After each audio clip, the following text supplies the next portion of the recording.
Bicara masalah pernyataan atau pendapat atau apapun itu yang beredar di masyarakat saat ini, bisa jadi itu salah satu mitos atau fakta yang bisa Anda percayai, tapi waspadai. Secara medis bisa saja itu terjadi sebaliknya dan merugikan kesehatan Anda. Mitos atau fakta seputar puasa. Nah, yang pertama ya, nah ini sering sekali, orang sering berpikir kalau puasa itu bisa menurunkan berat badan. Itu benar. Mitos atau fakta? Silakan Wi, cari sasaran berikutnya yang mana? Boleh. Aku cari Mbak ini aja. Mbak, jawabnya apa Mbak? Mitos. Biasanya orang yang habis puasa itu makannya banyak. Balas dendam. Gimana dokter? Jawabannya adalah fakta. Silakan dok. Jadi teman-teman perlu tahu bahwa ketika berpuasa kan kita mengurangi volume makanan. Ya, yang hilang terutama karbohidrat. Karbohidrat itu mengikat air. 1 gram karbohidrat mengikat 3 gram air di tubuh manusia. Ya, jadi ketika kita berpuasa, ketika kita kurang konsumsi karbohidrat, maka tubuh kita secara otomatis kehilangan berat air. Jadi berat badan berkurang nggak? Betul. Tapi lemak berkurang nggak? Belum tentu. Nah, itu dia Nah, itu mungkin. dia. Jadi yang Ya. dicarikan, sebetulnya yang kita carikan adalah berat lemak yang turun kan. Berat badan turun tapi itu temporer. Nanti setelah selesai bulan Ramadan, masuk 1 Syawal, terus makannya dihabak lagi, balas dendam, berat badannya naik lagi gitu loh. Istilahnya Jadi, turuninnya 30 hari, naikinnya 1 hari. nah, Ya. oke. Selanjutnya, ini mengenai olahraga. Mitos atau fakta jika puasa olahraga harus dikurangi. Mitos atau fakta? Jawabnya apa tadi Mbak? Mitos. Karena apa? Karena kalau misalnya kebanyakan gerak biasanya bikin ini apa lemes gitu. Jawabannya adalah fakta. Oke, silakan Dr. Paidon. Ingat pada saat bulan puasa makanan itu volumenya berkurang. Jadi gerakan usus itu berkurang. Ketika gerakan usus berkurang malah ntar resiko konstipasi, sembelit. Nah, jadi dengan olahraga dia mempercepat pergerakan usus. Tapi harus dikurangi karena memang energi level kita turun.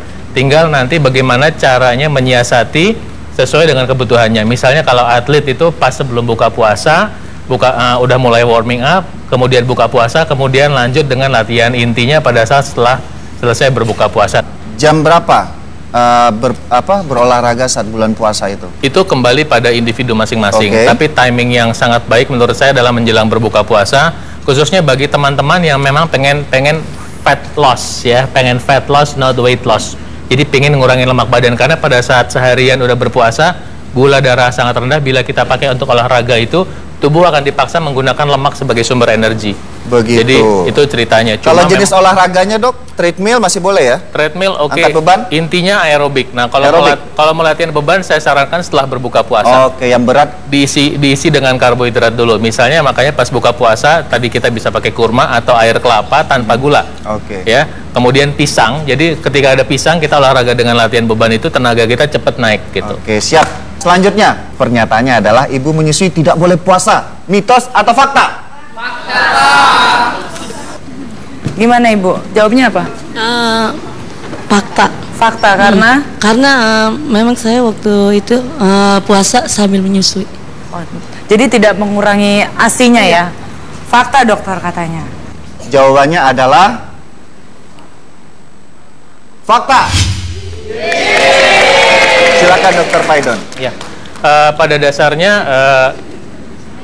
ibu yang sedang menyusui itu akan bisa mensuplai anaknya dengan nutrisi yang ada dalam tubuhnya. Justru memang pada saat berpuasa itu kekurangan kalori, badannya kan dipaksa memecah lemak untuk dijadikan air susu nantinya. Cuman ingat bahwa memang sebaiknya ibu itu memenuhi tubuhnya dengan gizi yang cukup, khususnya yang nggak boleh kurang adalah vitamin mineral dari buah-buahan. Ya. Dan sekali lagi, kalau ada apa-apa, ibu ini jangan mengambil keputusan sendiri. Sebaiknya saya sarankan tetap konsultasi sama spesialis anaknya. Iya, apalagi apakah ASI-nya cukup ya? atau tidak. Jadi bukan masalah boleh nggak boleh. Boleh saja, faktanya benar. Tapi kalau kelihatan ASI-nya kurang, sementara dia masih di bawah 6 bulan, sebaiknya Anda konsultasi dulu baiknya gimana gitu. Kalau kata dokter spesialis anaknya jangan, sebaiknya Anda ikutin.